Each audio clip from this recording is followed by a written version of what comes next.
Good day. It's JJ MMA. Today we are going to be breaking down the UFC Vegas 117 card, starting with the early prelims, ending with the main event. And I mean, it's a pretty decent. It's just a mid Apex card. This will be getting overshadowed on the weekend by the MVP Jake Paul led MMA card, which features Ngannou and Liz. Well, we already broke it down. We broke it down on the channel. That video is out. Predictions are out on the channel, so go check that video out as well. But yeah, here's my predictions for the Apex card that's going on this weekend. Yeah, really solid main event though. Regardless of the rest of the card, once we get to the main card, it's pretty solid. But I think the prelims is going to be pretty much all decisions, maybe one or two finishes. But yeah, we're going to start off with the first early prelim of the night.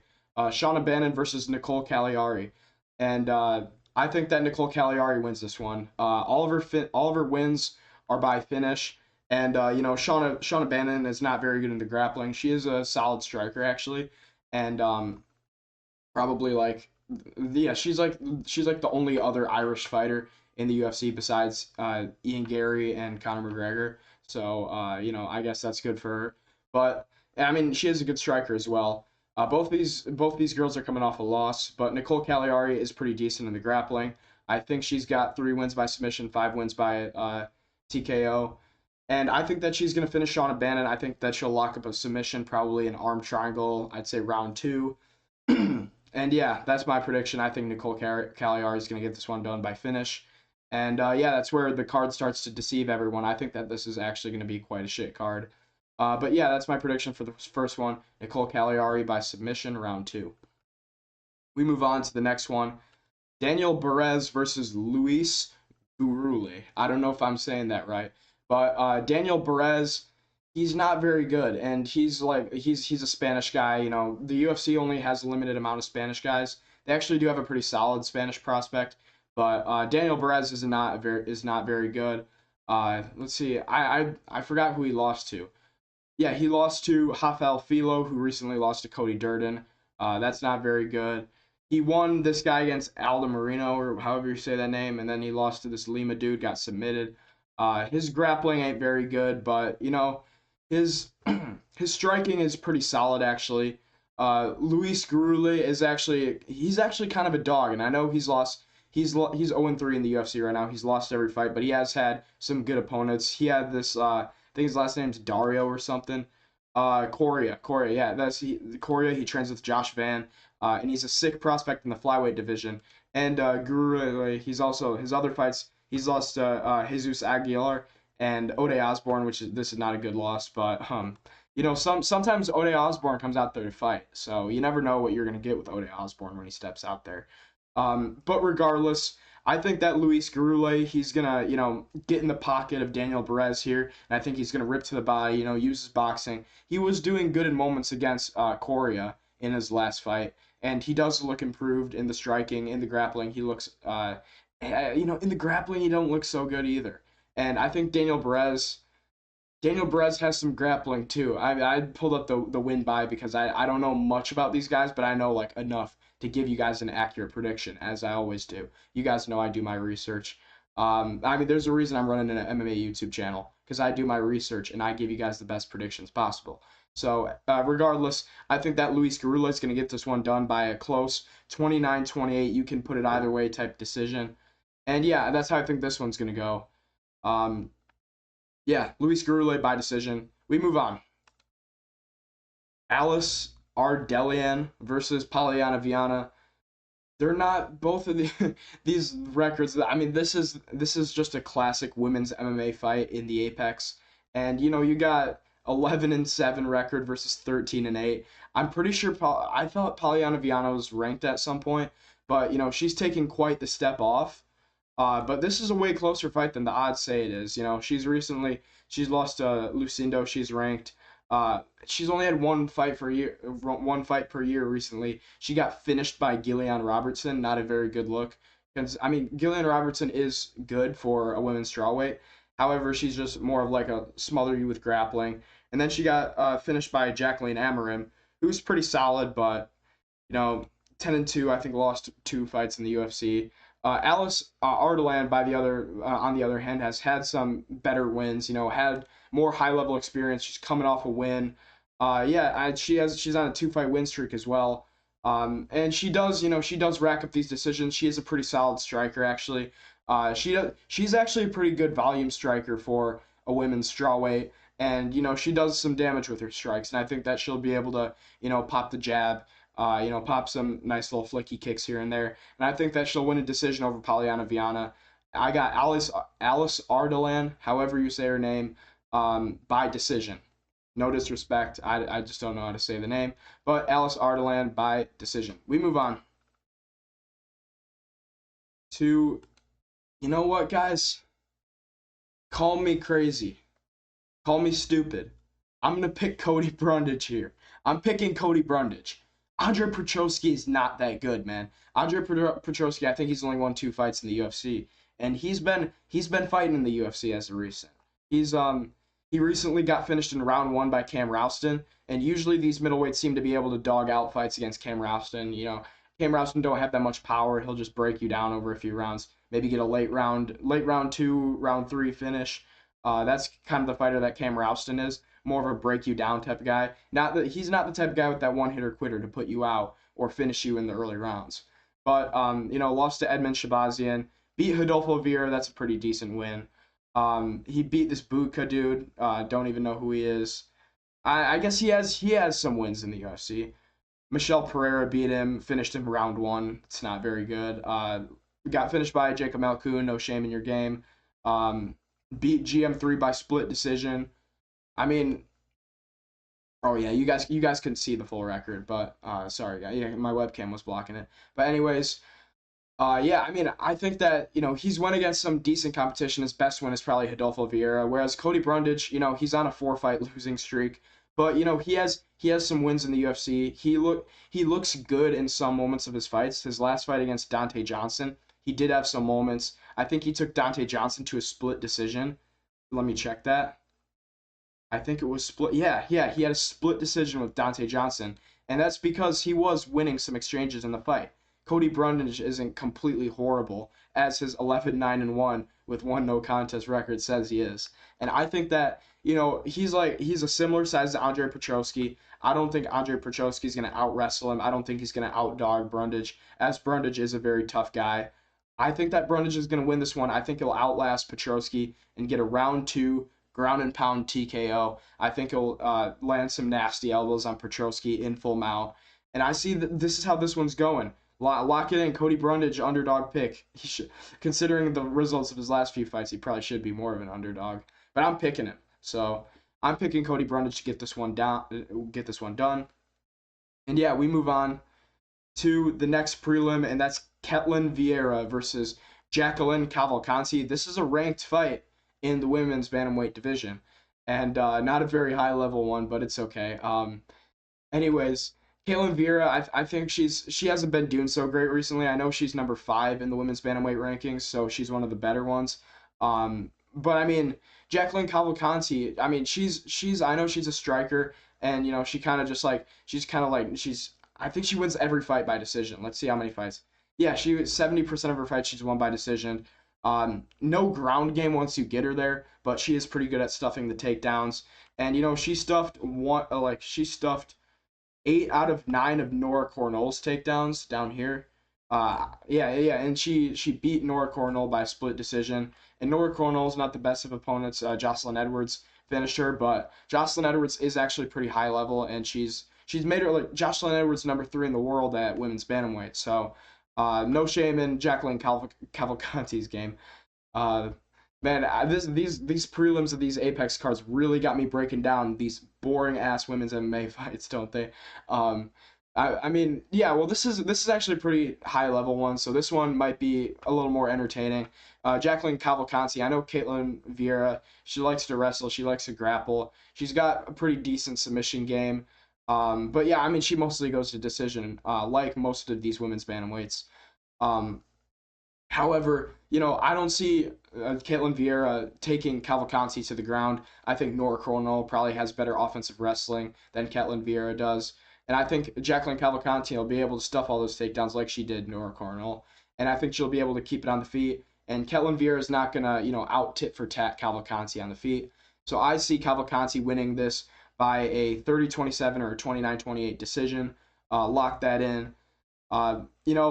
Pretty. I think she should probably be more of a favorite here. Let me scroll down. I just realized you guys couldn't see the odds, but yeah, I mean Cavalcanti. I think she'll get this one done by decision. And yeah, we move on to the next prelim. Tommy Gantt versus Artur Minev. And guys, his record isn't 0-0, by the way. Artur Minev, he's just a short notice fill-in opponent for Tommy Gantt. Tommy Gantt recently fought on the Contender Series, and yeah, I mean I think he finished his fight on the Contender Series for sure. But I mean, yeah, he looked good on the Contender Series. I forget who his opponent was, but I'm pretty sure his opponent wasn't a terrible guy. But I mean, Tommy Gantt, he's undefeated. Artur Minev is also undefeated. Artur Minev 7-0. He's got pretty decent wrestling, but the competition that they were facing in the regional scene is much different. Tommy Gantt, he's tested himself against a guy on the Contender Series, and I'm pretty sure he's fought in Bellator or something. Maybe Bellator, maybe Cage Warriors. Not Cage Warriors. He's American. But Artur Minev, he fought in like some random Ukrainian promotion, and he was fighting guys with like negative records, like 0-3 records. So I mean, yeah, Artur Minev, I know he's 7-0, and he should probably get another chance in the UFC after this one. But I don't see him keeping that undefeated record, even though he is undefeated. He's been fighting some low-level guys in the Ukrainian promotion. Yeah, I think this should probably be a closer fight on the odds, though, watching tape of them both. I do think Tommy Gantt's going to get this one done. I think by decision, I think this one's going to be a bloody war. I think this is going to be like a war, and I think that Tommy Gantt's almost going to have this guy submitted. I think this guy's going to be pretty tough. And yeah, I think that they'll last to decision, but it's going to be a war. It's going to be bloody. And I got Tommy Gantt winning it 29-28. Yeah, we move on. Tommy Gantt by decision. We move on. Tokkos versus Ivan Erslan. Now, Tokkos has been much improved, and I know in his recent fight, he only beat Junior Tafa, but I mean, Junior Tafa, hey, look at what he did to Kevin Christian, folks. And Kevin Christian is absolutely horrible, don't get me wrong. I'm kidding, by the way, guys. I think Tokkos is going to get this one done by submission, and it's because Ivan Erslan, once he gets to the ground and once he's being dominated on the ground, he's not that good once he's being, in a position to be submitted on the ground. He's fought guys like Ion Kutalaba and Jimmy Crute who are good at getting you in these positions, in the submissive positions on the ground. And Tokkos is pretty good at that as well. And I know that he fought Junior Tafa. Excuse me. And I know he fought Junior Tafa, and Junior Tafa has like absolutely no takedown defense. Junior Tafa has the takedown defense of my dog. So, I mean, yeah. Regardless, I think that Ivan Erslan's going to be put in a position to be arm triangled, to be submitted here by Tokkos. I don't see Tokkos beating him in the feet though. It's whether or not Ivan Erslan's going to be able to stuff the takedowns of Tokkos. I don't think he's going to be able to do it. Just because he's a pretty plotty guy. He's mostly torso. Yeah, I mean like in width and in strength, he's mostly torso here. So just the build of the dude makes me think that Tokkos is going to be able to get him down. And yeah, I think he'll be able to get some double leg on the fence and submit him. I think in round one, I'm gonna go round one submission for Tokkos. And yeah, we move on. Oh my gosh, my throat's dry. Sorry, I keep pausing, guys. Oh, there's his picture. They finally gave him a picture. Oh no, never mind. They didn't. Artur Minev is still faceless on the UFC page. We move on to the main card, Nikolai Veretennikov versus Chaos Williams.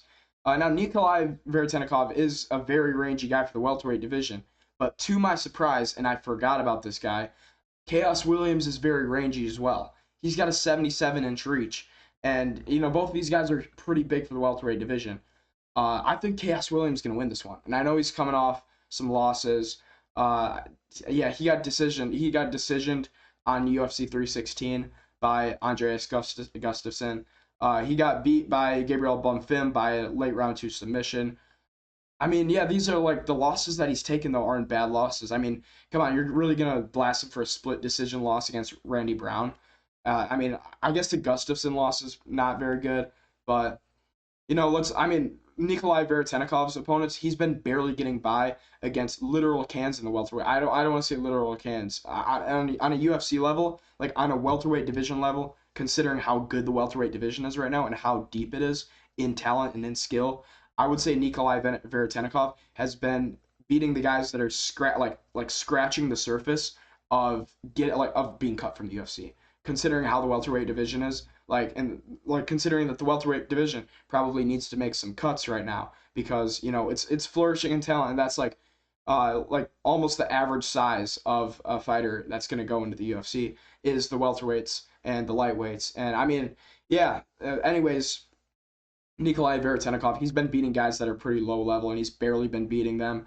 Like, I mean, his most recent win, Nico Price. Like, I expect you to finish Nico Price like that. I mean, Michael Chiesa was able to submit him in what, 30 seconds? Excuse me. I think it was a minute. Yeah, Michael Chiesa submitted Nico Price in a minute and 10 seconds. I mean, Puna Soriano, yeah, Puna Soriano can beat you. It's fine. Split decision win against Francisco Prado. This is where I get a little bit worried. Losing to whoever this guy is. And yeah, there's not even a result for this fight for some reason. But anyways, I think that Nikolai Veretennikov, he's got some good kicks. He's pretty good even off the back foot. But I think Chaos Williams' pressure and his physicality is going to be too much for him. I think that Chaos Williams is going to be more of a menacing dog, and I think he's going to push forward. And I think he's going to hit Veretennikov on the chin hard with something, and I think he's going to go out with it. I think he'll maybe hit him with a straight two down the middle, straight right hand. I don't know if the guy's southpaw or orthodox, but if he's orthodox, I think he hits him straight right hand down the middle, and it hits on Veretenikov's chin as he's turning to the side, and I think he knocks him out that way. Yeah, I think Chaos Williams is just going to win via pressure and out dogging Veretennikov, and I think it's going to be a late round 2 knockout for Chaos Williams. And yeah, that's my prediction. We move on. Actually, never mind. Not late round 2. Sorry. I would say late round 1, middle of round 1. Chaos Williams is going to step on the gas for a second, blitz forward, and hit him with the right hand and knock out Veretennikov cold. There you go. We move on to the next fight on the main card. Timmy Cuamba versus Bernardo Sopaj. I got Timmy Cuamba winning this one, and that's because Bernardo Sopaj, I know he's coming off a win, but like the ways that he's been winning and the opponents that he's been going against in the UFC, and I know he has a few losses in the UFC, it just hasn't been as impressive as the way that Timmy Cuamba's been performing. So Ricky Turcios, he's had 2 fights in the UFC. Never mind. Ricky Turcios, decision win against Ricky Turcios. Ricky Turcios is somebody you should be getting out of there pretty quickly, or at least just finishing at some point in the fight. So that's not very impressive to me, even though I think Sopaj pretty handily beat Turcios. And then a KO loss to Vinicius Oliveira. I won't hold that against you. And to Sopaj's credit, he survived pretty long in this fight. Hold on, let me scroll down. Sorry, guys. He survived pretty long in this fight. Surviving for almost the full 3 rounds with Vinicius Oliveira, the Michael Morales of the bantamweight division, and I know he's moving up to featherweight now. But yeah, I mean, it's pretty impressive that he's survived that long with Vinicius Oliveira, regardless. But therefore, I mean, let's take a look at what Timmy Cuamba's been doing, and yeah, he's beaten. I don't know this guy's. I forgot this guy's name, but I've seen him fight before. Yeah, I mean, he's. Hold on. Bellagioki, yeah. He didn't get finished by Bellagioki, and Bellagioki does have some power in his hands. He went to split decision with him. He arguably won that one. Timmy Cuamba's got good striking as well. He has pretty decent grappling. I mean, let's look at his finishing numbers. Yeah, I mean, pretty. I'm mixing it up, guys. All these bantamweight. There's so many bantamweights. They all look the same. He's got good takedown defense, though. That's the point I'm getting at. Timmy Cuamba's got decent takedown defense. He's got a pretty decent range for the bantamweight division, 71-inch reach. He's got a sizable reach advantage here, 3-inch height advantage. He's really good on the feet. Timmy Cuamba is really good on the feet. He has some wars on the feet at bantamweight. He's going to pop the jab on you, good leg kicks. I think that he's going to break down Bernardo Sopaj on the feet. And I don't think Sopaj is going to be able to get his grappling going. Excuse me. Yeah, and I mean, Timmy Cuamba's got a high takedown defense as well. I don't think there's gonna be much grappling in this fight. I think this has got the makings to be a good Apex main event fight that you didn't expect to be a good fight. Yeah, that's what I think. Timmy Cuamba. I forgot to mention the method. I think Timmy Cuamba wins this one by decision. It's going to be a pretty solid scrap. It's going to surprise some people with how good of a scrap it's going to be. In my opinion, that's how I see it. And yeah, we move on. Modestas Bukauskas versus Bukauskas versus a locked character right here.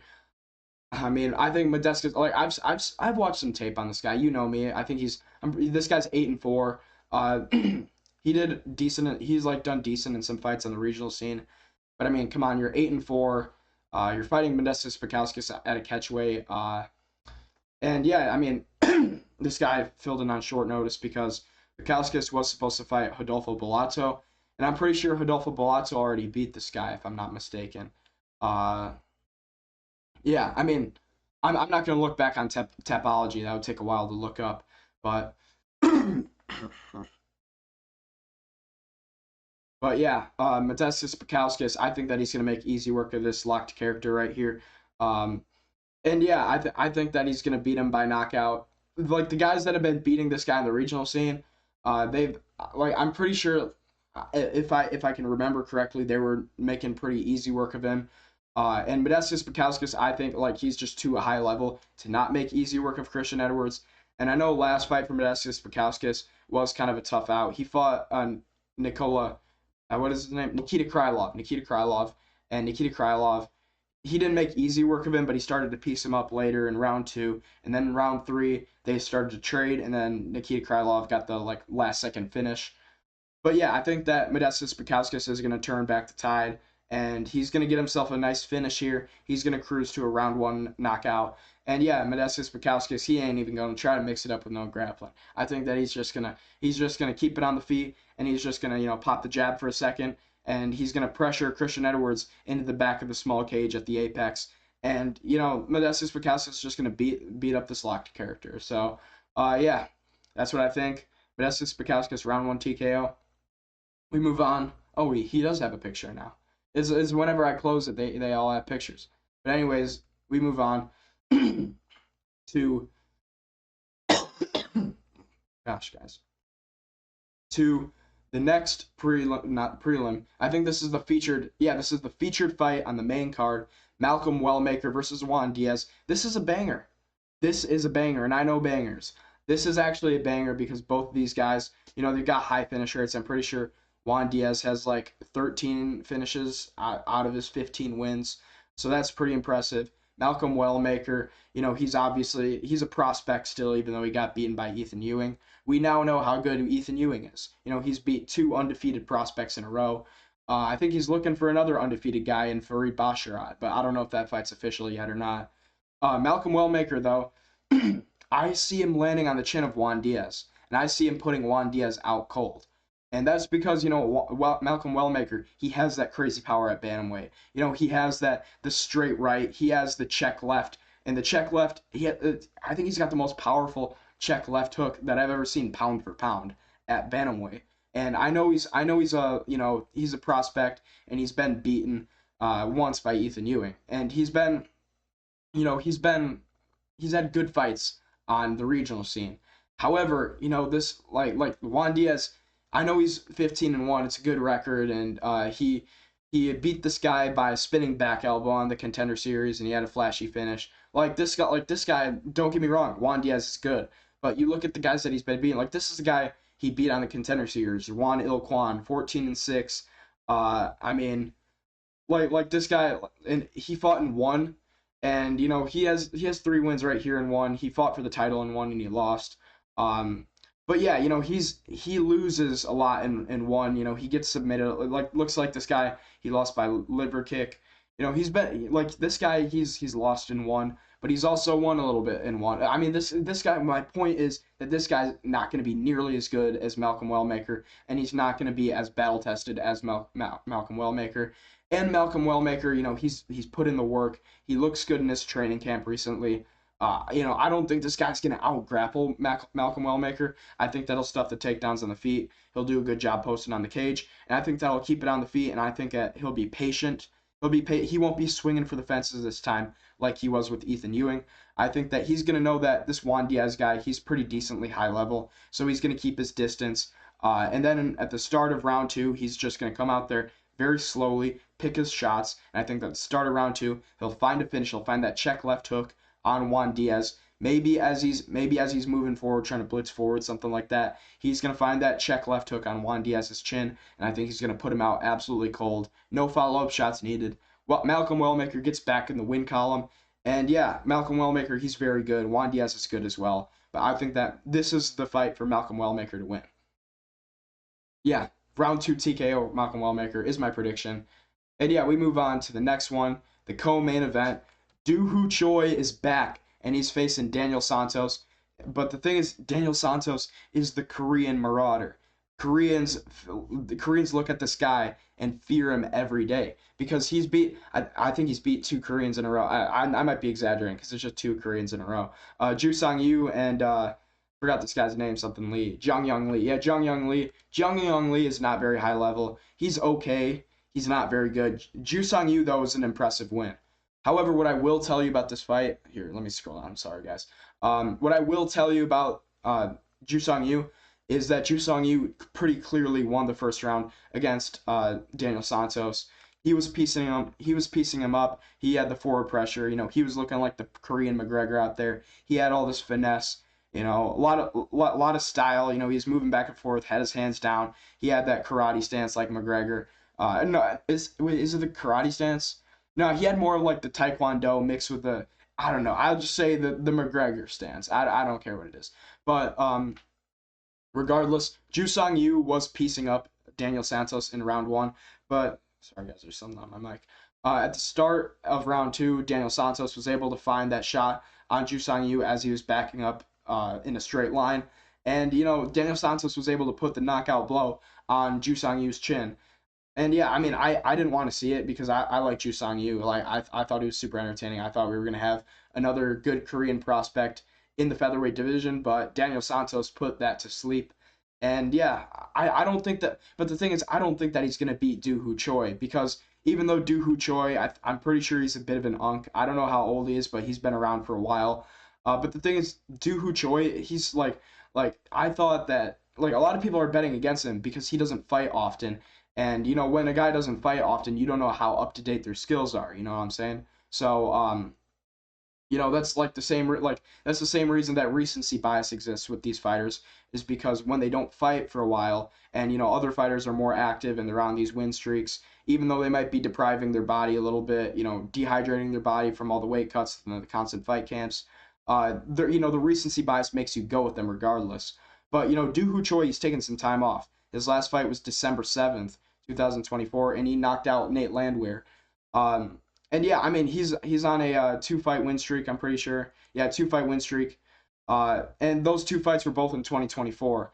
And then he fought another time in 2023, a draw with the Kyle Nelson dude.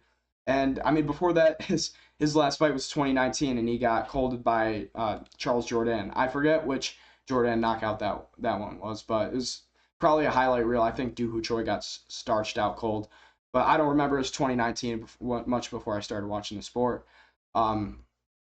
Regardless, I think like Choi, he's got some power in his hands. He likes to brawl. You know, he fought Nate Landwehr and knocked out Nate Landwehr when Nate Landwehr was on a marauding streak. I think before Choi put an end to Nate Landwehr, I think Nate Landwehr was undefeated in the UFC. So that alone is very impressive. And that was the last time Choi fought. Nate Landwehr looked very good before Choi put him to sleep, and now Nate Landwehr is out here getting absolutely smoked in all of his fights. So, you know, that's impressive in its own right to beat a Nate Landwehr that was streaking, you know, that was brawling, that was knocking out people. And you know, Nate Landwehr, he's a very entertaining guy. Choi just looks like the type of guy that Nate Landwehr would chin, you know what I'm saying?